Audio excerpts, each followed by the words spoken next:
That's me. Hey, how's it going? It's welcome to Ahsoka Movies and Reviews, episode 7, here on Near Nirvana via Team Nerd Herd podcast. My name is West Coast Big Rob on IG. You can follow me if you want to see a bunch of toys. But if you want to follow more toys, Steve. What's going on, y'all? It's your boy Steve, aka Hip Hop Semi underscore comics underscore collectibles, and I'm ready for some movies and shows. I watched Ahsoka last night, and man, it just keeps getting better and better. Can it get any better? We'll see. But let me pass it over to Jeff. Jeff, what's going on with you, brother? What's going on? This is Jeff the Geek Driven. I am here for another movie and shows review of Ahsoka. This is episode 7. I can't wait. It's the penultimate episode. It has been a fun ride so far. I have a couple of issues with this episode, but we'll get into that later. But yeah, I'm just glad to be here. It's been a long day already. I feel you. Gonna hit the hay early, as they say. I wish. So just lay down and relax. That's all you gotta do. But I guess before we get started, let's give a shout out to our sponsors here. So we've got unlimited cover price for 30 days, and you only have to pay 99 cents for that if you type in the code Nirvana14. And then if you go over to our pals over at Bird City Comics, you can go get 10% off your purchase, your store exclusives, your incentives, your toys, some comic books. And you just use the code TNH10 and get that 10% off. And then, of course, our buddy over at DisplayGeek.com, go give him a shout out. Go check out his products. He's got protectors for your toys, protectors for your Funko Pops, your video games. So if you type in the code Team Nerd Herd, you'll get 10% off your first purchase. And then, of course, we're going to give a shout out. Please give a shout out to our Four Horsemen, sir. What up? Shout out to the Four Horsemen faction as they're jumping in action. Brother number 1, brother Rudy. Brother number 2, something Wong. You already know something right's going to happen when he's around.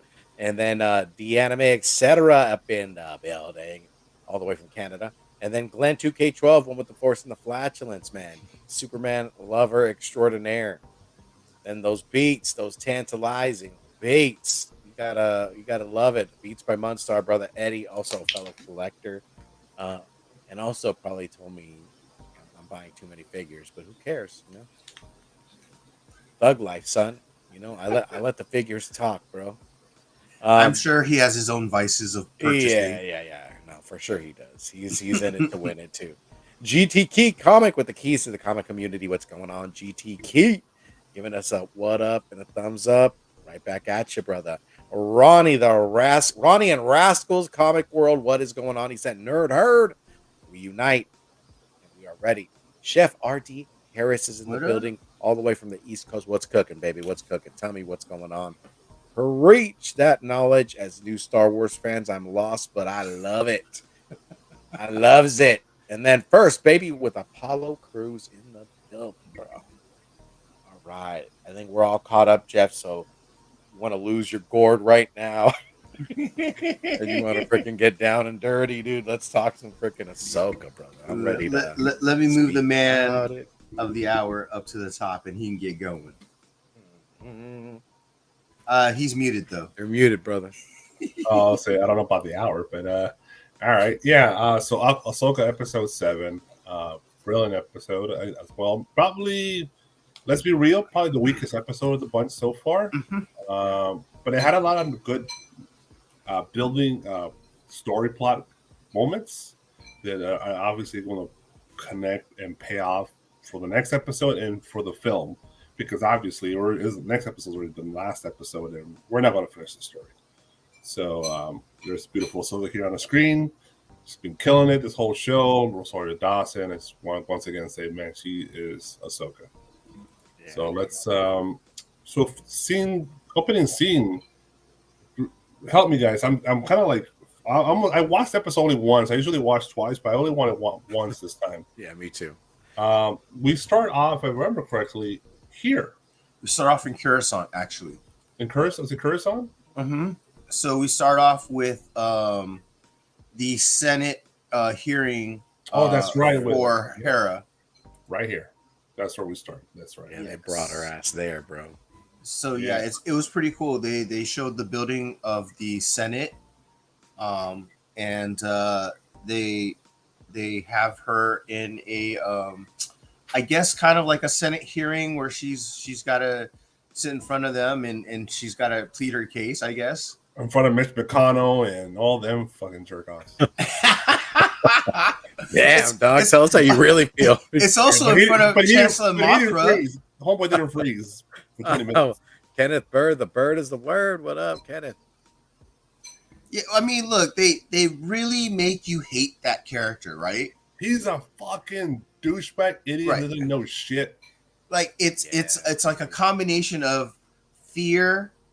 It's a combination of blissful ignorance.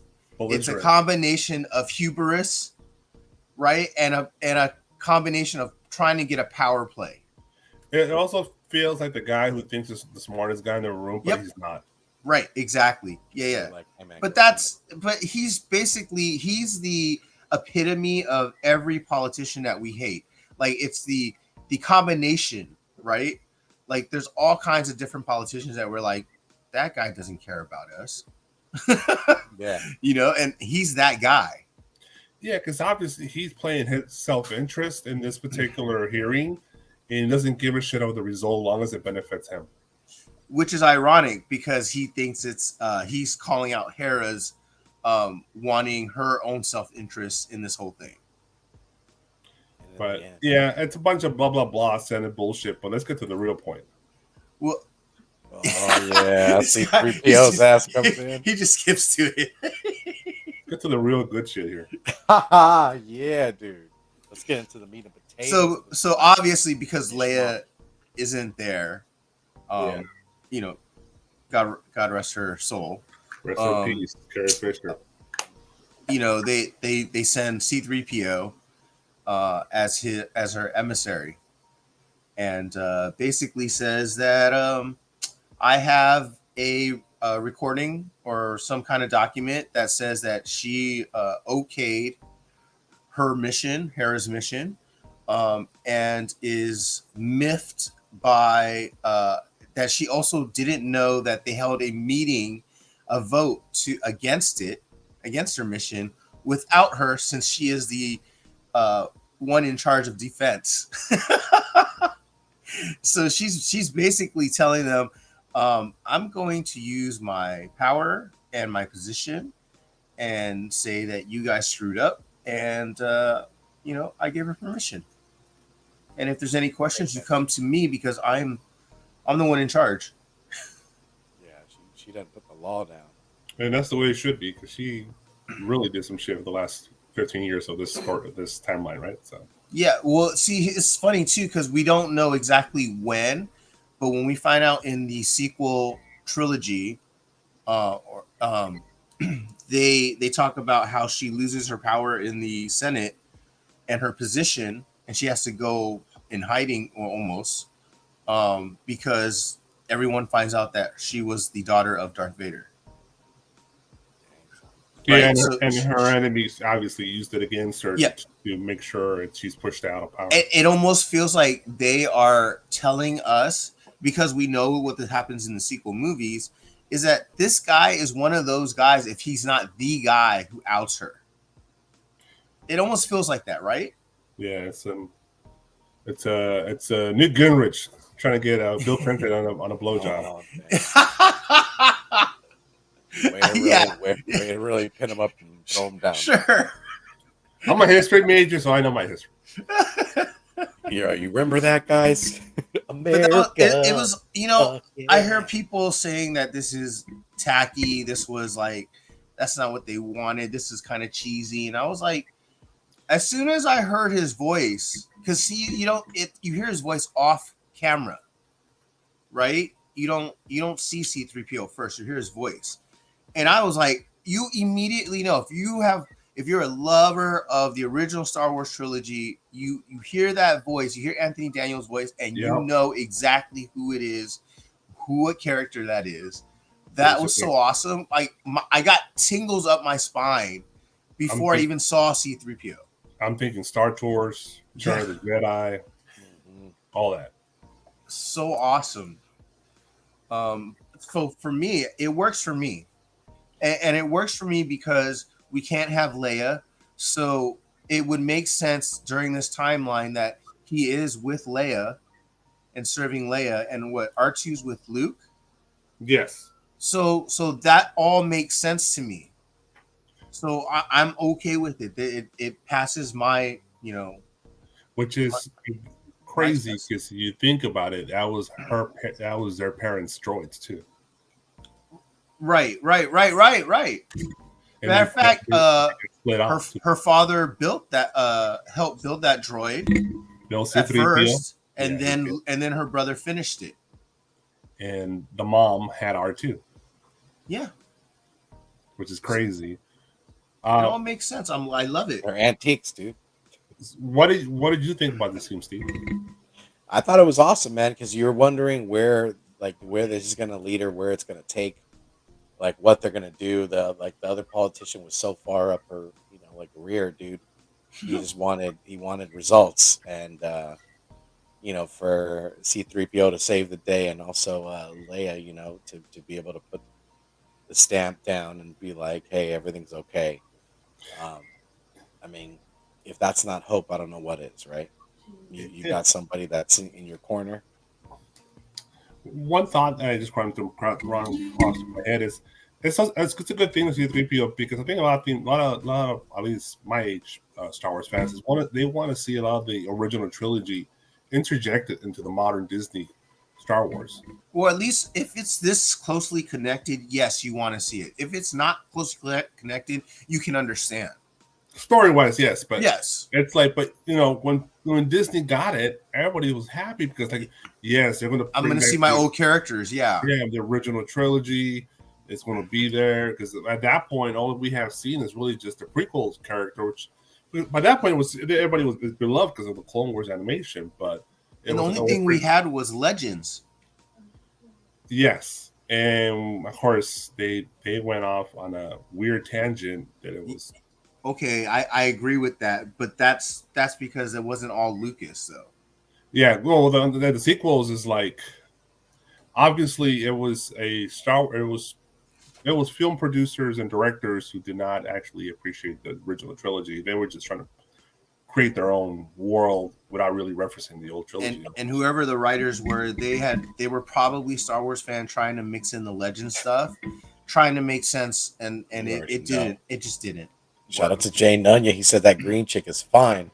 Yo, so when I was watching this, I was like, Ewan McGregor, Obi-Wan is the lucky MFer, dude. Hell yeah. I don't know people how people are just realizing that. To me, she's always been. I've always known. Well, since Scott Pilgrim. Yeah, since Scott Pilgrim, dude. 100%. Ramona Flowers, right? Absolutely. Blue, pink hair, whatever. Which reminds me, I am so excited that Netflix series is going to come out. Did you ever see her in Cloverfield?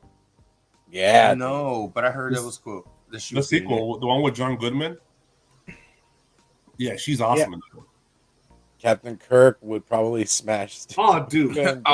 Every day, twice on Monday, man. Yeah, dude. He quit being for that money. He quit being a captain for her. Yeah, dude. Straight up. He's all Deep Space Nine every night. If you're tricky, you know that Kirk has done that more than once. He stopped being what he was just for some ass. Oh, yeah, one of my favorite parts in it, is when Juno basically goes, "We can't trust a droid," and Chopper just goes, "What? Yeah, dude, he went straight Italian. I'm like, what the fuck? Yeah, he's like, what? Straight essay. I had a crush on her from that NBC soap Passion. Okay. And you know what? What up?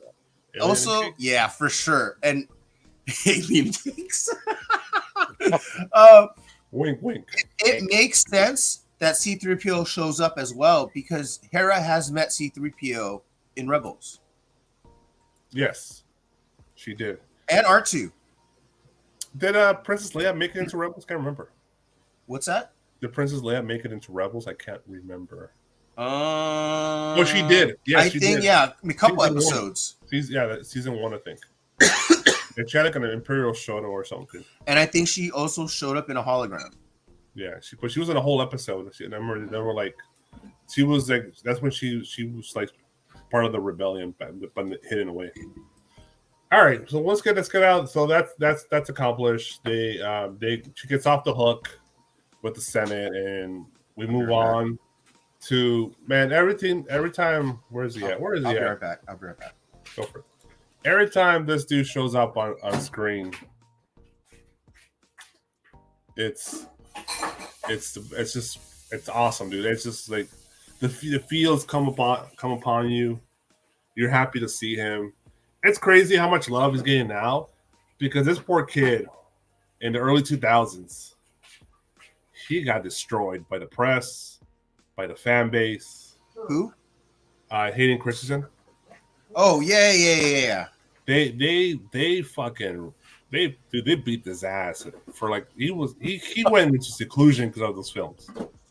He's not the only one who suffered from that from the first prequels. But he took it the worst. No, he took. I would say he took it as much as Jar Jar Binks. Jar Jar Binks was an actor hidden within a CGI. Yeah, dude, walking around the street saying, "Misa won a Starbucks." Only a hardcore star fan will know that's Alma's best, and that was a black actor guy. Right. And we know him, and when we saw him in Mandalorian, we recognized him. Oh God, I freaked out, bro. But that's a small percentage of the viewership that recognized him. But everybody knows this guy's face. That's true. You're right.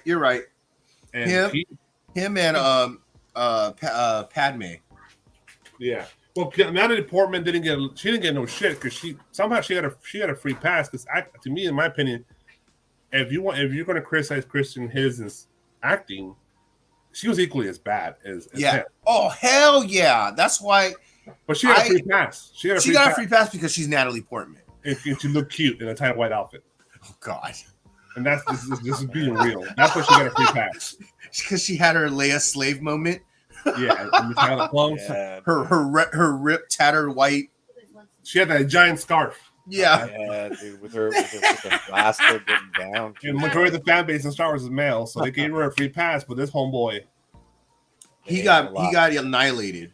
Yeah, he like no one looked forward to seeing him in anything, and I actually liked him in a lot of his movies that he did afterwards. He did that. Was it Looper? Yeah, no. Yeah. It's not Looper. It was that time. Yeah, that one he jumped. Looper. Was it Looper? Jumps through? It was like a portal jumper. It was almost like Nightcrawler's power. No. It was that hero movie where he's jumping through. He was the bad guy. He was the bad guy. Well, yeah, he was the bad guy in that film. He was an antagonist. He was not the protagonist. He was the antagonist. No, I think he's a protagonist. No, because he was a guy. There was another guy. There was a younger guy. No, it's Samuel Jackson is the bad guy. I swear there was two white kids. It was him and some other white kid. Damn it. Whatever. No. He's the good guy. He saves the girl. Well, basically, he had Nightcrawler's powers in that film. So. Yes. Well, yeah, whatever. He did that film. It was a minor hit, but I liked it. I liked it too, but it kind of disappeared. Jumper. There you go. Looper is that Bruce Willis film, I think. Yes, that's why I was like, it's not Looper. Same shit. It was instead of time traveling, it was jumping through portals. But yeah, dude, he had his career took a hit. Took a big hit, and thank goodness. So for me, I feel it was the original fans of Star Wars who were hardcore Star Wars fans. Yeah, they're all bummed and they were just hating on him. I honestly don't blame him. I don't blame him because the script that he gets is the script that he gets. And the director, it directs him how to act. So it's on that person, on those people, which is Lucas, exactly. But it's not his fault. But he was not wrong, because in time, it's literally been a 180 on this character and this actor and on those films. because Lucas was right. Those films were always meant for kids, never Let us for know. adults. And the kids grew up, and they love those films now. Yep. Mm-hmm. And all the old farts who were like in their They don't know how to use Twitter. they were in their late 20s, Like, early can you help 30s me? when those films came out in the early 2000s. Now they're in their 50s and 60s. At least. Yeah, they don't use Twitter. They don't use Instagram. Yeah. Their opinions don't matter anymore, right? Sorry, No. I'm older too. No, and you know what? I'm glad I grew up watching the original Star Wars, and I actually enjoyed the prequels for what they were. There were parts of it I obviously hated, but there's also parts in Star Wars the original trilogy that I didn't like either. But we gotta give credit to one person, Filoni. He helped that character a ton in Clone Wars animation. And the way she speaks about him during this, and this is awesome that I have to say this. I felt like when I was watching this, it was deja vu for me. Somehow I already knew about this part, that he was going to be back as a hologram. I don't know how I knew that. I already knew that. And I also knew about the part where Ezra didn't want his saber. So I was like, how did I know all that stuff already? Somehow I knew it, and it just felt awesome the way they did it, though. Like, I might have known about it. Maybe someone leaked it to me. Well, but hologram scene is so good that he's talking. Is that I swear this is the same dialogue from that trailer. Remember when there's a scene of him in the trailer where he's teaching Ahsoka. They don't show Ahsoka, but you could tell he's teaching somebody, and we all assume it's Ahsoka because they showed that in the trailer. I swear it's the same dialogue that he's talking about in the hologram. No, it's I think they took bits and pieces from different parts, like Clone War, different parts of the Clone Wars. Because I know in the Clone Wars there is a recorded one. Is in the Rebels episode, maybe she talks about the recordings that he made for her during the Clone War, and there was also like parts of what he was telling her were said in the Clone War during the Clone War series. No, I understood that, but the actual Hayden, whole thing, the film footage from these, they're using this for hologram. That's an older Hayden Christensen. That's a modern recording, obviously for the show, right? And but I felt like they probably had that initial scene, that live action scene of him training Ahsoka, and maybe they changed their mind and made it just into a hologram scene of her training. Dude, can we talk about that form though? There might be parts of it, yeah. The form. What you said? Her form and stuff like that. I was like, with the music in the background, I was like, Tell me. Dude, I was like, good God, man, this sounds so samurai. Yep. Yeah, it's just basically like teacher to student and her kind of just reminiscing. I was just like, dude, this is freaking awesome. Then the next scene, what is the next scene? He breaks back to or you guys still want to talk about this scene? Well, yeah, I just want to, like, there's a Clone War episode where she's training Skywalker basically forces her to train with the clone troopers, and they basically are just shooting the hell out of her, stunning her left and right. And this kind of felt like that speech he was talking to her in that episode. So that's where I got the callback from. They recreated it basically. Yeah, kind of. That's what I felt like. And then I just love the part where they mentioned Grievous and Asajj Ventress and Dooku. Bro, I lost my mind when they fucking said Asajj Ventress. Yeah, dude. I was like, oh shit. Where is she? Before we move to the next scene, since you're bringing in Count Dooku, all right, this is a little comic book intermission here. That the John Christopher Tyler, or whatever, the John Christopher JTC negative variant. We all know he's in the Darth Maul, but obviously today he showed there's a second issue, and it's a purple cover. Obviously, he's not doing Palpatine again because he already did Palpatine. Which character do we believe? Is it a Dooku? Asajj Ventress? It's a purple. Hey, it looked cloaked, but I I will hope it's a Ventress, but I don't know. Who's purple in Star Wars? It's Ventress. Ventress, Mace Windu. Yeah. Dooku could probably pass through that. But hasn't he done Windu? I don't know. And obviously Palpatine. He already did Palpatine. He's done out Palpatine twice, I think. Yeah. So this is the John Toddy Christopher, whatever his damn, the JTC. Yeah, you're right. His story, his variant that he's showing. He's doing obviously the Darth Maul, which we talked about on Monday for cover lovers. Did we talk about it? Yeah, we did, right? Yeah. Yes. So there's a second issue. So I just want to hear your thoughts on what character you think it was. I thought it was. I thought it could be Mace, but I wasn't sure. I hope it's Asajj. That'd be fucking. I hope it's Asajj too, but now you got me all excited. And if it's not Asajj, I'm gonna be upset. Son of a gun! Don't worry, just go get a massage. What's the next scene? What's the next scene? I forgot. It's isn't it Thoron and talking to this sister? one? No, which one? The sister? No, I'm pretty sure we cut because I feel like that's when Thoron is telling him that she should be on. Yeah, Thoron is telling her that she should be on his way if they see any whales to shoot him immediately. Oh, when they're discussing with the sisters and yeah, I think it's either that or this scene right here. But no, sorry, go ahead. No, I think for me it went to them. Right here. It was like a little intermission. Oh yeah. That's the next scene. I'm pretty sure. Yeah, this is where Morgan presents Thrawn with the inquisitorial database of Ahsoka. Yeah, it's the tablet with all the information. I love how the fucking witches use the little balls as a MacGuffin, and it just literally does everything for them. How the fuck did it triangulate the fucking position of Ahsoka in the middle of a fucking? Well, remember, it's hard. It's hard. I wish they would explain it because this is the first time they're in live action.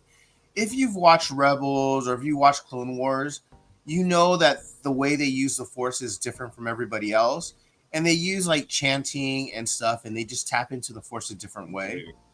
So that's why, like, they're able to do stuff like that, like triangulate somebody.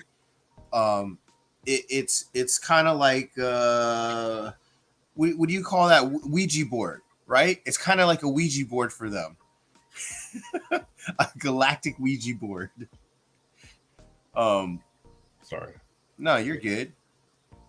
Yeah, you gotta let it load. It doesn't work. Oh yeah, you won't be able to click on those. You just have to, So, but yeah, I like how they tap into it differently. I just wish they make it more obvious that they're chanting. Because if you notice, Morgan's chanting while they're searching for her, but before they search for her, we're kind of skipping ahead here. That he finds out who her master is, and he goes and he asks, her master was General Anakin Skywalker. So because nobody knows, the last time anybody knew of Anakin Skywalker, he was General Anakin Skywalker in the Clone Wars. Yeah, the general knowledge for the most people is that he died during the Clone Wars, and he died during Order 66. Yeah, that's Clone Wars, whatever. Yeah, I guess that's the end of the Clone Wars. Yeah. Yeah, so he dies from that. No one knows that he became Darth Vader. A very few select people do know that he became Darth Vader. So, but there's always been these old. I don't know if there's canon anymore, but that Thrawn knew that Vader was Anakin Skywalker, or he had figured it out. He knows that. I thought he figured that out, and I thought he knew that in. I can't remember if it was Clone Wars or Rebels. Like he knew. Like it was like. I think they confirmed it in Rebels. Yeah. Yeah, they pretty much said didn't say it directly, but they pretty much. It's like it was pretty much a known thing that he knew that he was Anakin. Yeah. From the Clone Wars, and now he's Darth Vader. Right, and very few people knew. So, and hence why we said eventually Leia gets called out for being the daughter of Darth Vader, but that doesn't get called out till later. So this probably happens all after Thrawn dies. Yes. So what do you think about that scene with the triangulation of the balls there to find Ahsoka, Steve? Oh, dude, that was crazy. It's funny how like he's strategizing. He has like aid to help him, but Ahsoka's just going off like the force and feeling and everything like that. I just thought that was awesome, like an awesome scene, very telling of what Jedi is doing, or Ahsoka in between, Ahsoka the White and Thoron kind of just pinpointing and then just kind of tactically, kind of winning in his favor in some sense. Like he's kind of steps ahead. He's trying to kind of hedge his bets, basically. I thought it was awesome. Just pure excitement. I like the dialogue. I do agree that it was probably one of the weaker episodes, but still, it was still epic. Though. You know what I like about that scene when he finds out that it's Anakin Skywalker, he knows it's Vader. The respect for Ahsoka went up a punch. Well, if you notice the questions he asked after he finds out that who her master was, he even asked what's his name, Enoch. He goes, is there any other shuttles with her? Are there any other ships with her? Because he doesn't know if Ahsoka's still attached to Vader. He doesn't know if Vader's dead because he's gone. Yeah, he was gone the whole time. He doesn't know. Right. So he doesn't know if Vader's with her or any remnants of that. And he's scared of Vader. If one person he's scared of. Yeah, that's the only him and the Emperor. Him and the Emperor, probably. Yeah, because he definitely showed fear. So yeah, because he knows Anakin and he knows that's Vader, and he's like, that's the only guy I should probably not fuck with too much. I mean, I'm gonna fuck with them if I want to live. I need to really plan something that really, really, really good ahead of time before I fuck with this guy. Right. It would be a battle he would not be prepared for. We're assuming that he doesn't know, but I'm like, he did have the witches with him. Maybe they were with the Force able to figure out that Vader and the Emperor were destroyed. Because that had to be definitely ripples throughout the Force. Probably the two most powerful Force users are dead. And true. Well, this is all speculation. We don't know shit. But it's like I think that seems logical to me. It seems more logical than that he doesn't know. Well, it just makes more sense to me that he doesn't know because he was swift away before the Battle of Endor. Yeah, but I was saying the destruction of Vader and Emperor will definitely shake the Force, and the Force is throughout the universe. It doesn't matter where you're at. Right. There's access to the witches. The witches probably would have told. But you're assuming he's with the witches the whole time when that happens before their death. Well, all this, because none of this is actually dictated. We're assuming that. I'm assuming that, and you're assuming that too. So it's like, it could be either way, but it's more likely if he's in a galaxy far, far away, the chances are very slim that he knows anything that happened in the other galaxy. But it's Star Wars, bro. Yeah, dude. Sure, he walked through the world between worlds and found fucking out. Wizards and goblins, bro. What are you talking about? He was watching TV and he found it on a series. No, I mean, I wouldn't assume that because it's just the question he asked. It sounded like sense, bro. Well, I mean, the question he asked sounded like he was afraid. Yeah, he immediately like, oh shit. Yeah, he freaked out a little bit, just a little bit. You know, sure. His butt cheeks clenched. Yeah, exactly. That's what I'm saying, Steve. His butt cheeks clenched. He's like, wait, I know who her master was. Wait a minute, I am not messing with him. Yeah. He's like, hey, so let's just chill. Let's just let her go. What's her name? Morgan. You would think Morgan will tell her too, like give her the rundown of what's happened since he left. But again, we would be assuming they had that much time to actually discuss that instead of what was happening at the moment, which is Bridger, Sabine, the mercenaries, Ahsoka's on her way. Maybe with you, Bobby. This guy. But yeah, I mean, Or I guess. if it's not utterly said, I just wouldn't assume it. I don't know. I wish I had the Jim Kelly little gift. Was it bullshit, Mr. Hand Man? We need to get that gift. We need that gift, man. Oh, dude. Okay, we'll get it. We'll get You it. gotta get that gift from me, Steve. Yeah. I want Jim Kelly with the fro in front of Tom. Saying, That's bullshit. Mr. Hand Man. And then you gotta get the Clint Eastwood one where you get off my lawn. Oh yeah. Okay. I'll look for those. That's one of the great movies in movie history. Jim Kelly tells Han, "Bullshit, Mr. Hand Man. Man, you come straight out of a comic." Damn. All right. Roll that movie. Yeah, That's a to-do list for me. That You gotta find me that gift. but I mean, I think you can put two and two together here that Ahsoka using the Force catches her is what the witches use to catch her.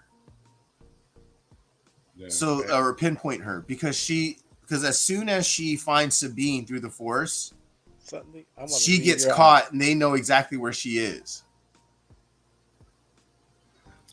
So only I want to leave you right. Yeah, there you go. You got it, Bobby. You got it. Yeah, see, you got him, dude. Let me beat your ass in front of these heroin addicts. That shit weird. What the hell are they smoking when they wrote that scene? Perfect. All right. So okay, this is all speculation on our part. This is just we're nerding out on this. What's the next scene after this? So what we got? So they just They're in the ship. So Sabine and Ezra are having a conversation as they're traveling on their space wagons. They don't cut straight to Ahsoka getting shot at. Yeah, I thought it was Ahsoka getting shot out with the Well, they were whales triangulating, and then they punching fire her. at that bitch, and they fire. Well, we missed the part where Ezra and Oh, Sabine we was having missed the that? conversation. My Yeah, bad. yeah. Okay, go ahead and corral us over there, Jeff. Yeah, so this is probably what upsets me is the writing on this. It gets very simple. It's a nice conversation that Sabine and Ezra are having, but it really talks about nothing because Ezra is still asking how she get there.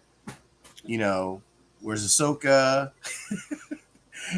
He's asking all these questions and like she's not giving any answers like that. But then she tells him, "Oh wait, so the Empire is gone? Yeah, the Battle of Endor is where it ended." She's telling him the word on the street is the Emperor is gone. That's what people are saying, and that's pretty much what she gives him. Yeah, I agree with you, Jeff. I agree with you 100%. But I think this scene not really meant for us hardcore. It's more for noobs who just wants a little more character development for these two characters. Because they don't. If you're just watching the show, you don't know shit about Rebels or Clone Wars. You'd like to know more about these characters. There's just another little more taste of what these two characters are. No, I don't need the banter of Rebels. I want the problem at hand is their time is short. They're in a galaxy that they don't know how to get back home now. Okay, the only one way home that they know how to get home, at least Sabine knows how to get home, is get on Grand Admiral's Chimera. Yeah, but Right? that's how it always. Even in Rebels, it was always a time crunch. They had to do shit. They still had time to bullshit and banter with each other because there was a lot of episodes in Rebels. It was boring as fuck, and I'm just sitting there just going through them like, all right, there's a lot of talking here, not a lot of action going on. Right, but that's the thing. This is not animated, and this is not Rebels.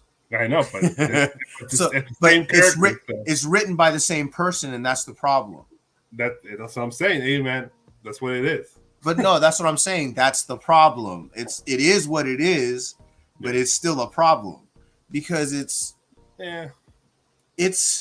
just I don't know. It's lazy to me where you need that. It just felt like it kind of almost went nowhere for a little bit. And I was getting the exact same thing I got from the last episode at the end. And I was like, why are you continuing that? We got to the next episode. Now move it along. That's why I say it's not for us. Yeah, I just Where's the get off my lawn? Where's the get off my lawn gift right now? I know. Where's the bullshit, Mister Hand, man? I'm pretty sure it's for the people who watch Rebels, but yeah. Trust in the Star Wars, Jeff. Sometimes you gotta let it go. Oh, Bobby, dude. Yeah, bro. That's what I'm saying. I'm in a galaxy far, far, far, far, far away, and there's no damn force here, okay? Obviously, Disney's trying really, really hard to satisfy the hardcore in this show, but they want also new viewers to. No, but I'm not talking about anything that has to do with Star Wars lore, anything to do with Star Wars, period. I'm talking about I'm just talking about storytelling. Yeah, I'm just talking about normal television, normal movie, normal bullshit. that. Mr. Hand, man. So that's what I'm talking about. Like they got you stuck in one spot, and they should have just explained it. It makes no sense because you leave Ezra with a bag of hope that is actually false. Yeah, no, I feel you. I understand 100%, but I disagree. I think this episode they purposely did that just to give you more. Well, there's only one more episode. That's what I'm saying. This people are already talking about season 2. I'm like, my opinion. This is one season straight to film. Unfortunately, I honestly think they are going to get a second season. There's enough here where there's a second season available for this. I want them because okay, I understand, but giving a second season is going to give more opportunities for TV This episode is literally the definition of a TV episode because episode 6, 5, and 4, you could tell they were budgeted and filmed as a film because they were more cinematic. Just even the camera looked different on those episodes. This episode felt like they were recording on an iPhone. Well, but you also have to admit that the episodes are directed by different directors and produced, and so it's different. Yeah, that's why. But even the equipment felt different on this. Like it just felt like definitely you could tell the budget was smaller on this episode. They were trying to do more with less. You could tell this was a budget episode because it just didn't feel as the money wasn't spent on this episode. That's it. The dialogue, I agree, is it's not the best of the series. Yeah, but that has nothing to do with production. Yeah, the production. This is by far the most budgeted episode because even episodes 1, 2, and 3, you could tell it had a higher budget. Just every episode, pretty much until this point, had a cinematic feel. This is the first episode. You know what it reminds me of? Mandalorian season 2. Yeah, the whole season was pretty cinematic until they got to the Robert Rodriguez episode where Boba Fett fights the stormtroopers. You could tell that shit was filmed on a fucking iPhone. Yeah, well, that's what I'm saying. Like, I get that.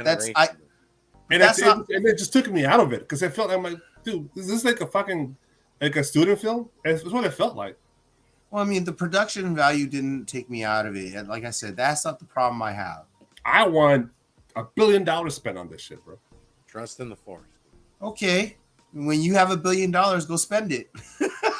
Hey, man, the amount of money I spent on Disney shit. That's your fault. Nobody else. Ain't no one tell you to buy it. Ain't no one tell you to buy it. Fucking Disney. You're the sucker. Hey, where's that cue? Where they transform him into a sucker? Come on. Yeah. I want that. Damn, dog. All these requests and shit, you know? Yeah, the other gift is when... Why don't you put it over to Team Nerd Herd HR, dog? I ain't them. HR. Oh, well, man, bullshit, Mr. Handman. That's what I was telling you. No, the other gift should be that when where Bruce Lee kills the big tall white dude, Bob Wall. And the Chinese guy like turns around and looks at him like, he's dead, homie. Yeah, dude. We got some upgrades coming along. Yeah, I they might have blown their whole budget on the intro of the space wheels coming in from space, coming out of warp, and they hit the asteroids, and when they warp and they go back into light speed. It's full, Apollo. It's full. Toy Jesus is the HR too. He's not here. Yeah, dude. Toy Jesus is always, Always reading his handbook, Doug. Yeah, all the suggestions are filled with Charlie's suggestions. I need this time off. Right, I need that time off. So okay, we get through the bullshit dialogue of Ezra and Sabine. Next scene is which is a pretty cool scene in the episode. Let's move up here. I'm sorry, where are we at? Okay, there you go. It's when this obviously they triangulate where they're at and they start firing their shit at them, and it's get out of Dodge fast because they're getting attacked. And they're within a bunch of debris, so it's a very dangerous scenario for them for Huyan and what is his name, and Ahsoka on the ship because they got to dodge all these whale boats. Huyan. Isn't it Huyan? It's Huyan. Yes, I say Huyan. Yeah, I call him Bullion. Ain't no gold. Hooty hoo.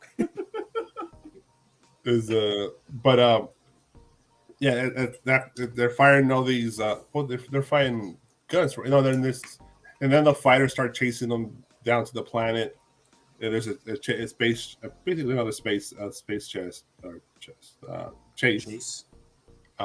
So that was pretty cool. That you could tell definitely. I would think a lot of the space scenarios probably ate up a lot of the budget for this episode. For sure, dude. Them space whales ain't cheap, as Bobby Delgado said. There was a ton of them. The rotoscoping and the layering of textures on those whales by animators that took months to do. So that cost money. This scene is kind of like building up to where Sabine and Ezra are fighting down below. It's tethered to that scene. Yeah, I agree. Yeah, and they're coming in hot, trying to find her. Like the action and sequences on these scenes were dope. They were just dope. Before you get to them fighting, that was the other part I had a problem with. Damn, she sees the enemies, and he's like, "Do you know them, dear team? I mean, are friends of yours? No. Facility. I mean, that's the only information you're gonna give him. That lady killed me. I came back to life. That's the problem with. That's probably one of the reasons I hate watching network television like ABC and CBS and NBC. Because you be watching these shows, right? And I'm like, these people are fucking stupid. They put themselves in the worst circumstances and do nothing about it on purpose. And then they like, and their resolutions are stupid. And it's like the whole thing is like it's just a catastrophe. And no one is going to just completely behave like a complete moron. They're going to put some logical like precautions in their decisions. I mean, it's not like you're not responsible for the death of all these snail people or turtle people. If it happens, you don't let them know and warn them. Well, he's basically telling them to like, hey, get back in and just stay in that shell. And that's how network television is written. Because if you watch like CSI and all the shows from CBS, it's so cheesy. It's so bad. It's horrible. I can't stand it, but it's popular because some folks like to watch it all the time. It's because it fills the need for what happens later in the episode or later in the series. So yeah, it you have to have them do something stupid to make it make sense later, and it's stupid. It's just write better. Yeah, but as I'm saying, it's that ABC mentality. It's probably the same folks from that productions on ABC. ABC is owned by Disney. Working on Disney Plus shows, and that's why I couldn't. That's why I felt like the first season of Agents of S.H.I.E.L.D. was pretty good, but after that, it got so bad. It got cheesy CW almost. Yeah, it was fucking that ABC television generic after school specials and shit. It's like Once Upon a Time. It was good the first season or so. After that, it got cheesy too. It got the writing got lazy. The writing got repetitive. Yeah, it's sometimes it's just a disservice to the fans. Very few shows could go multiple seasons with good writing. Yeah, very few. Right. Even the greatest shows of all, like Game of Thrones. Yeah, or Seinfeld or The Simpsons. They have Or years. Cheers. Yeah, Cheers, Yeah. and or they have years of shit with like the episodes that you could tell like half-ass. But if that's good talent, even the half-ass episodes come through, right? They're still satisfying I somehow. get it. Yeah. Well, I mean, look, the as many problems I might have had with the episode, at least the episode was entertaining. I got what I wanted out of it. You know, Yeah. I got my lightsaber battles. I got my little Star Wars chases in both space and on the land. Right? Like I got Thrawn being menacing and conniving. Yeah, I got all of that. there That was was perfectly fine. it moved the story to where we need to get to go Yeah. to the next episode. Yeah. And to me, the biggest problem was just the production cost. It took me out of it a little bit. Well, yeah, the other Same with thing both. I had a problem with is what we'll talk about later, but right now, I mean, we got to the fight. So Steve, please, or Big Rob. No, go ahead, Steve. So what do you think about this whole space battle and the scene on the floor when them fighting the Mad Max crew? Yeah, I thought, to me, I mean, this is what kind of like Star Wars exudes, right? The battle between good and bad. Like there has to be a showdown at the OK Corral 2099. You know what I mean? This fight scene right here between Ahsoka and Balin was freaking so dope to me. I thought, again, the whole samurai motif just exudes in this scene, like just the field and them going after it, man. And then just kind of like the split scenes between Ezra and Sabine, the plane and everything like that. I felt like that was perfectly done. Kind of reminded me of Return of the Jedi when they're going through all those battles and stuff like that. And you're kind of, seeing everything at everybody's like peripheral. Shit was dope. Yeah, I agree. I didn't see that. Yeah, it is kind of that much shit going on through different areas. Yeah, I agree. Mm-hmm. Yeah, it definitely kept you. It kept you entertained for sure. Are you not entertained? Search your feelings, Jeff. You got everything in this episode. Dude, Bobby you're De La right. Ghetto's a Jedi, man. Bobby, if ever you're I have right. to learn, I got the good and the bad. I got everything. and then you have the back to life, baby. But I like I said before in the other episode, like when we talked about the show, that I knew there was a letdown episode coming because we were such on high points. It can't be just keep going. I'm like, it's like fucking shareholders for a company. You're not going to earn money every fucking year. You got to understand there's some movies in here which just hit a plateau, or you might dip. I wish the lull was not the penultimate episode. I wish it was the third episode or the second episode or something like that. Yeah, I would even take in the middle episode. I don't know. I just don't want it to be the second to last episode because that's the setup for the last episode. Search your feelings, Jeff. I'm just saying. It is a setup. It was just that It's just they prolonged the questions being answered. That's all. Because there was no answers. Because there's no ending to this show. Well, there is an ending to this show. It's the next episode, but no, that's just that's the 8th episode, but it's not the ending, in my opinion. no, it's the ending of this of this season, at least at the very least. And I already know how it's gonna end. I mean, obviously these guys are gonna what they wanted accomplished, they're gonna lose out on. I think it's gonna be a cliffhanger. I think we'll see them. Well, we'll get to all that later. Dude, cliffhangers, we riot.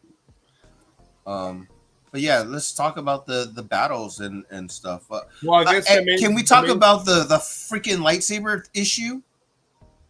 Oh, where Ezra was just using the Force? Oh, I heard not no bullshit. That's I get it, but it's that we can't complain about that. That's no. I'm sorry, Jeff. We can't I think we can complain about Get that. off my lawn, Jeff. No. It's the matter of like, come on, JR. I have all the weapons. You don't want one weapon? Dude, the Force is one of the better ones, dude. He was freaking Force pushing the He shit fucking out of that. hippie Ezra, man. You don't see the beads around him and the beard and shit. He's like, Yeah, I don't dude. know weapons, man. I got the Force with me, He's bro. like, I got the ganj, bro. It pulls out a That's drum. He's the like, part. "Doo, doo, doo, doo, doo." Yeah, dude. He was Cheech and Chong, the like futuristic. If type, he dog. was, if I saw any of that, I would have been like, okay. Well, then use Maybe your he has imagination, Codon. PTSD and shit. He's, Now I gotta use my imagination. I thought this was imagination already. It is, but you gotta use many your years extra stuck with these fucking turtles, eating turtle soup and shit, and he just PTSD. Wait, they're and cannibals? Like, I don't want to touch a weapon, man. It's like it's bad juju for me, man. I'm going to take their weapon. Thank you, Bobby. Like nobody has anything. Yo, No, let me I get it. I get it. It felt completely animated Rebels dialogue right there. That was all that. That was that. And a bag of chips. So I get watched it. on the podcast after the show. A lot of people were pissed about the lightsaber, but to me that was like it felt like it was a forced complaint. Like people were forcing themselves to hate that. No, but that scene also felt forced. That's why. But it's equally as much the complaining about that scene as is forced because it doesn't fucking matter. No, it was just a silly scene that we actually probably didn't even need. Well, that's not what he just talked about. Was that? Fuck the rest of the episode. Ezra didn't use his lightsaber. This show is fucking trash. Cancel. I'm not saying I'm not upset that he didn't use the lightsaber. I'm just saying I was watching that Theory. was- Theory that was is just dumb. Everybody on the fucking chat was like saying that. You fucking psychopaths, man. I'm not like I said. I'm not upset he didn't get his lightsaber back. I'm not upset that he didn't use a lightsaber. I want my money back. I'm upset that even happened. That's all. That's all.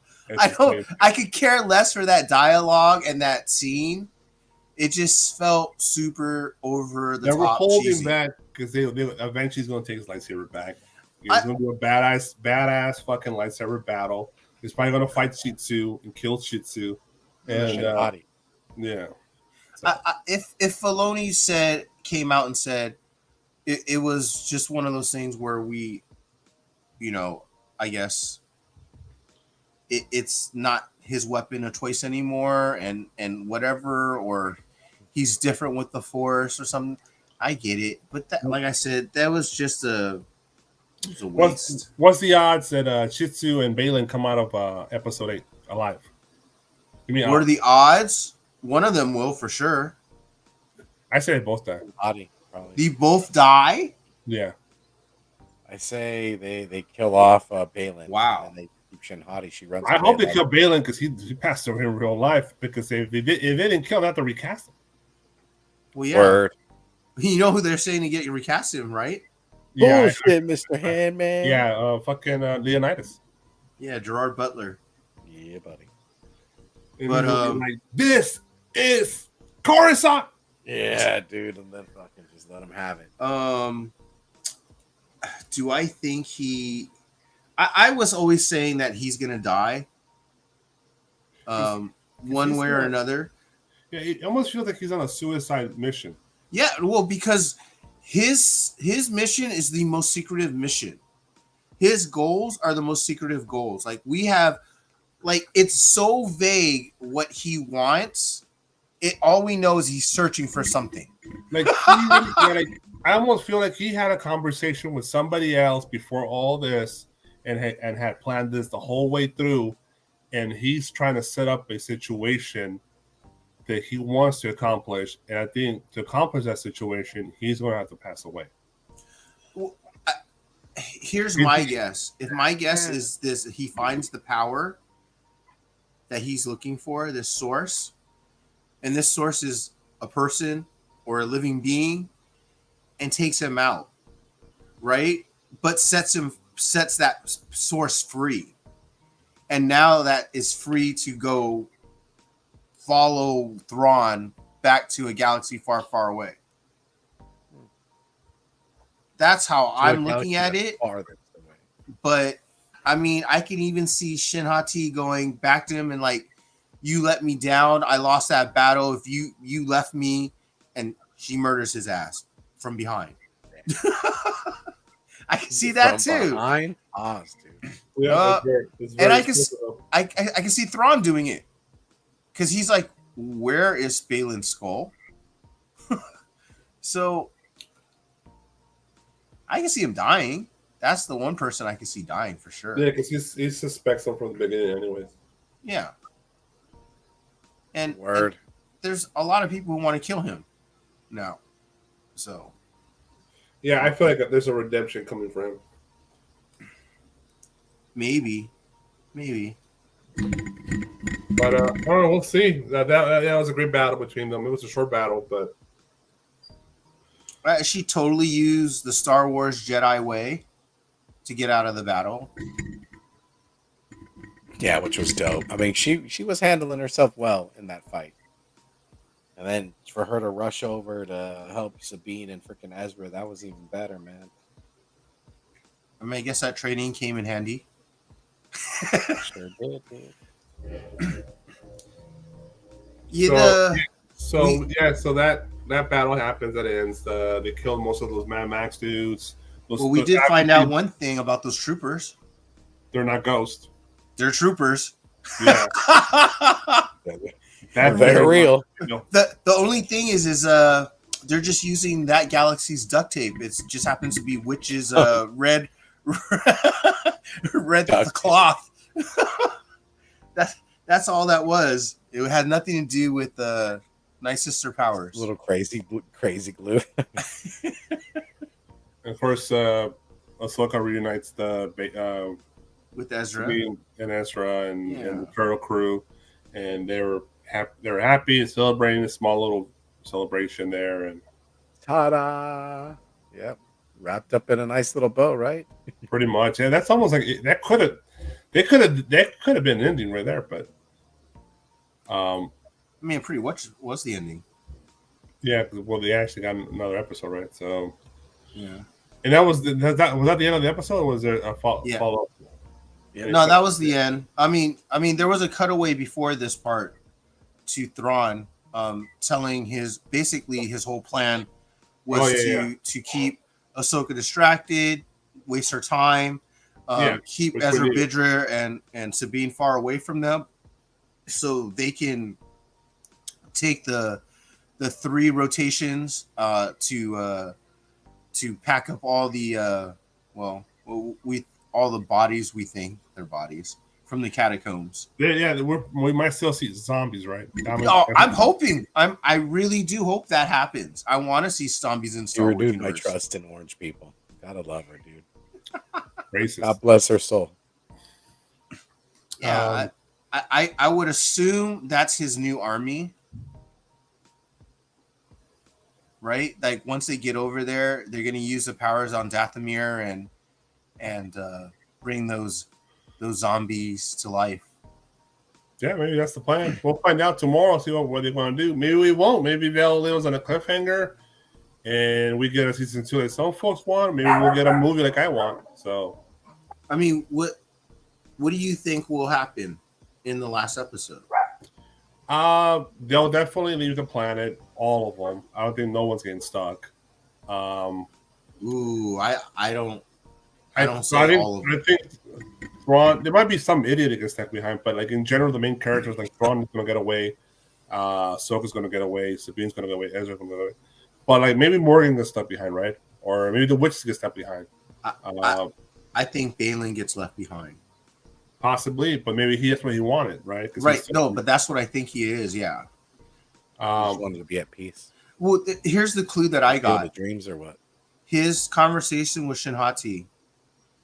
My last lesson to you was that lesson about impatience for victory will cause to lead to defeat, right? So it said his last lesson. That means that's the last time he thinks he will ever see her.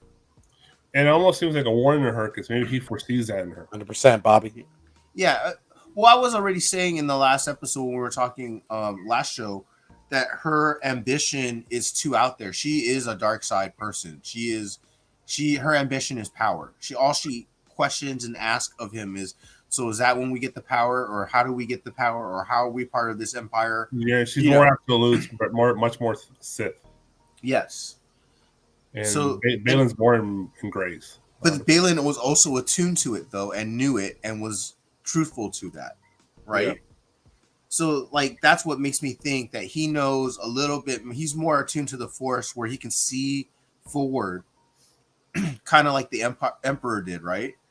And he's able to see these different pathways, and he knows that this pathway is he ain't going back to Shinhati, which Shinhati looks like she's going to try to go back to Thrawn. Yeah, and he just like, maybe, I don't want to deal with her. She's on a path that I don't want to walk. Yeah, and shoot, for all we know, Thrawn just killed Shinhati. What a ruthless son of a gun. Nah, I think she's useful for him. She'll keep him.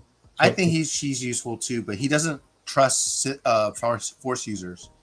Doesn't trust Balin for sure, but she's immature and young and stupid and easily manipulated, so she might be useful. I think Thrawn as a character doesn't trust Force users at all. He doesn't. No, he doesn't. He hates the fucking Jedi, 100%. He hates the Sith too.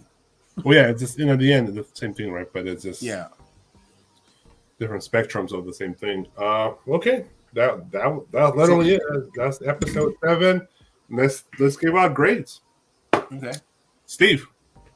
This one for me was like 8 out of 10. Like there were certain things that I wanted a little more time, but didn't get it. But it's still entertaining, dude. What about you guys? Talk to me. You gave it an 8 or a 7? 8. 8. Okay. Jeff. Oof.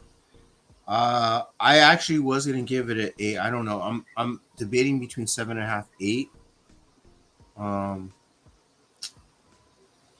Just because I didn't get any answers, but I guess that's fine. You got an answer. Stormtroopers are not ghosts. Yeah, okay. I guess we did get an answer.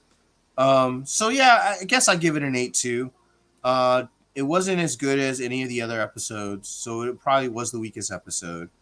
As many problems I had with dialogue throughout the series, I didn't have as many as I did in just one episode, which was this one. So that bothers me, and it's just the storytelling was a little bit off compared to the rest of it. And again, just like you said, the production value was a little off as well, which is fine. But that's probably because we've been spoiled. And so that's why I give it an 8. It wasn't as good as I thought it should have been for a penultimate episode. All right, an 8. I'm gonna give it a solid 7. A low spectrum 7 too. I still like it enough that I'm not going to give it a 6 or a 6.5, but to me it's a 7. I agree with you, all you guys, with all your thoughts on it. Definitely the dialogue this is probably the most Star Warsian of dialogues. Yes, which is not necessarily good because that's Lucas dialogue. Yeah, very cheesy, very robotic, very blocky, pretty 1, 2, 3, 1, 2, 3.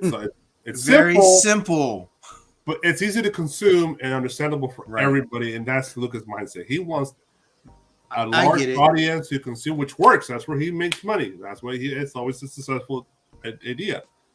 It's not intricate and as good as what we like, who are a little more hardcore, but it's a smaller audience. So, but this episode definitely hit the more general audience vibe, more Star Warsian about dialogue. And for me, like I said, what really took me out of the episode is the production value. Yeah, there were some nice space scenes. I appreciate seeing the whales come out of Lightspeed and going back into Lightspeed. That's probably where they blew most of the budget. Because even the CGI for the troopers riding the attack choppers, that looked a little too PS4 to me. No, that was cheesy. The FX for Balin and on the Howlers, all those people on the Howler, that was cheesy game version type FX. Maybe it was just, you could tell it was a rush job. Maybe cheesy is not the right word. Maybe it was a rush job. It was Boy, what up, Edward Six Boy? 6 What's up? Was Comics on the Edge. Um, Comics on the Edge too, Robert. so that's I'm gonna give it a 7. But I think the story did move forward. A lot of key points were pushed. Some we did get answers. For a few more than one thing, to be honest. The biggest one is that stormtroopers are not ghosts. That's the not at least not those. Yeah, that we know of. Yeah, they're real. We know how Ahsoka got out of the whale and got into the planet, and she got there in one piece. No one dies. Thank God they didn't kill the fucking turtles. I would have been crying to kill the fucking turtles, man. Oh, yeah. Can I say something funny about them? Sure. The Noti. I love how Filoni poked fun at Star Wars in that scene because, like, the Ewoks came out and they shoot their little primitive weapons and they're knocking stormtroopers off their bikes and stuff, right? And they're beating AT-ATs, okay? Okay. This guy comes out, he shoots a little slingshot, he's like, dink. Oh, yeah. Oh no. Well, the problem with the slingshot is that the guy was pulling back the slingshot is not very powerful. No. So the recoil on that was not very strong. But it was kind of like poking fun of that whole thing where before they're like, oh, all these little cutie little freaking creatures are like powerful. It's like no. Too much. You better watch your tone, bro. Hey, look, I'll give them one thing. They're nasty cannibals, okay? Yeah, they'll chew you up like a fucking hot dog. Man. So, I give them that. Grill you. Great grill marks. But I'm saying, but they were mocking the whole thing because they always do that with every kind of new character, character. What's the name of the birds from last year? The porgs, the Ewoks, the turtles now, and what do we have in the original trilogy? What was the little cutesy? We had Jar Jar. We had the fucking his race, right? The Gungans. The Gungans. So it's part of the Star Wars because, like I said, this is honestly Star Wars is made for kids. Yeah, not built for adults. Adults can enjoy it too, but Star Wars has always been for children. It's a children's tale, really. It's just what it is. Don't get mad. So, in my opinion, it's a solid 7. It's not. It's crazy. It's a big drop down from the last episode. I think I gave it like a 9, or the one before that. No, the last one I was not here. The one before that, I gave it a 9.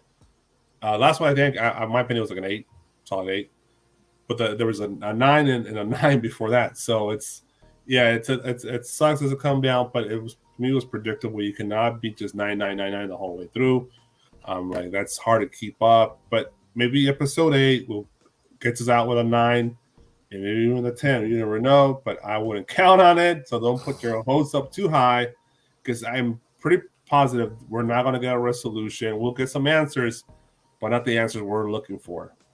Move along. So, moving right along. I think a good satisfactory ending is the whole goal was to get the hell out of that galaxy and back to the Star Wars galaxy, right? That's satisfying me. Yeah. Nobody, doesn't matter who the character is. That's the goal, right? As with the exception of maybe Balin. Okay. Yeah. And because we had no idea what Balin's actual goal is, or what he's actually looking for, or what's going to happen when he finds it, right? Yeah, he's lying. His goals are not what he says. Yeah. So, like, with the exception of him, the whole goal was to get back to a galaxy far, far away. His goal was to get in that position to be what he was going to do. Which in fact, it's what he's ended up doing, and he's going to end up being there in the last episode. So I think everybody is going to meet their goal, right? So Sabine, Ahsoka, Ezra, they bring Ezra back home. Shin Han is not going to fulfill her goal. Yeah, she's going to have to. True, but we don't know yet because if we agree that the story is going to continue after the 8th episode, at least for this section of the story, this is basically part 1 of this story. Right. Okay, I can see where she doesn't get her goal, Her main goal is to get absolute power. That's right, but we also don't know if she probably won't ever get it. But she will work her way to it, I'm sure. Still, yeah, she might get a taste of it, but we all know that character's not meant to live. Yeah, she got it. She's got to get whacked, dude. She's gonna get a fucking laser right through the head. Yeah. Oh, that would be the worst. Those nice green eyes are gonna get chopped in half. I mean, green eyes gonna miss you. To be honest, we have no idea what happens to any of these characters going forward. Yeah, because none of them make them, obviously, because they're not in fucking Force Awakens. Yeah, but that's also a long time from. Maybe Kylo Ren went around chopping heads.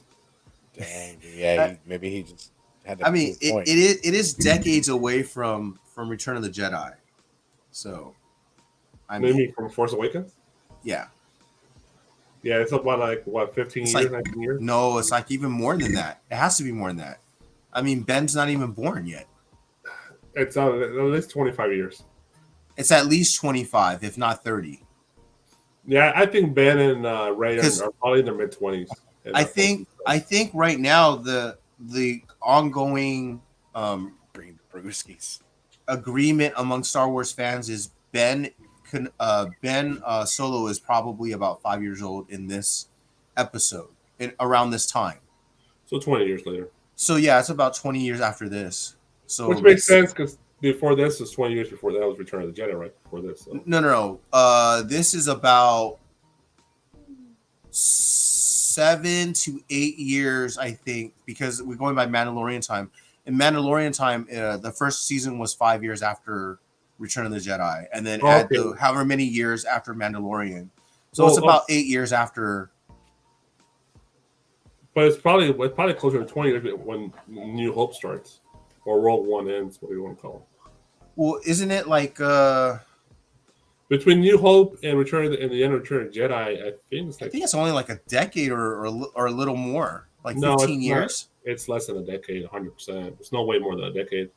It's probably like around the 7 or 8 year mark between New Hope and the beginning of New Hope and Return of the Jedi. So from New Hope to now, it would be about 16 to 20 years. Yeah. 15 to 20 years. Yeah. Give or take, right? Yeah, give or take. From the end of Rogue One. So that's what I'm saying. It's almost like like the prequels are like 20 years before that, and then there's the middle. It's like 20 years later, right? And then after this shit is like another 15 years later, and after that, the sequels are like another 15, 20 years later. So it's almost like in 15-year increments, the stories. Oh, yeah, almost, yeah. But yeah, well, that's it, folks. Yeah, buddy. Let's go ahead and hit these banners. Hit them. I'll go ahead and hit them. Let's go ahead and use code Nirvana14 for 30 days of unlimited cover price at only 99 cents, guys. You already know if you're in between platforms, give it a try at 99 cents. Big Rob's like, I'm gonna give this a try, right? Because Big Rob's like, I'm out. Yeah, taking too long. Then you got to use TNH 10 for 10% off of your purchase over at our friends at Bird City.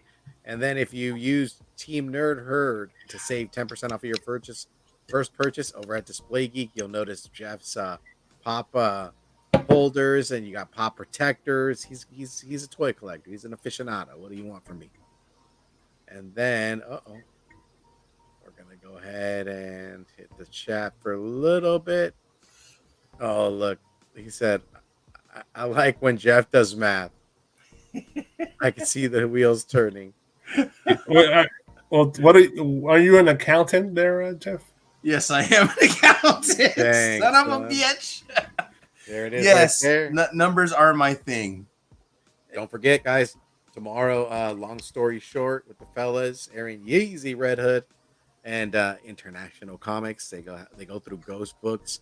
Friday, you're going to be over at Nearing Nirvana. Saturday morning, Toy Box, all up in your grill. And then Game Addicts. I'm not sure if Charlie is. We don't know. We don't know yet. We'll have to talk to HR. Yeah, we'll send it. We'll put it. Nobody rushes to Jesus. Yeah, dude, not Toy Jesus, not nobody. And then nobody fucks with the Jesus. Yeah, dude, you can't with them Jesus pieces. But yeah, dude, look at this. Big Rob's all gets some sleep, Steve. He can tell you're falling asleep right now.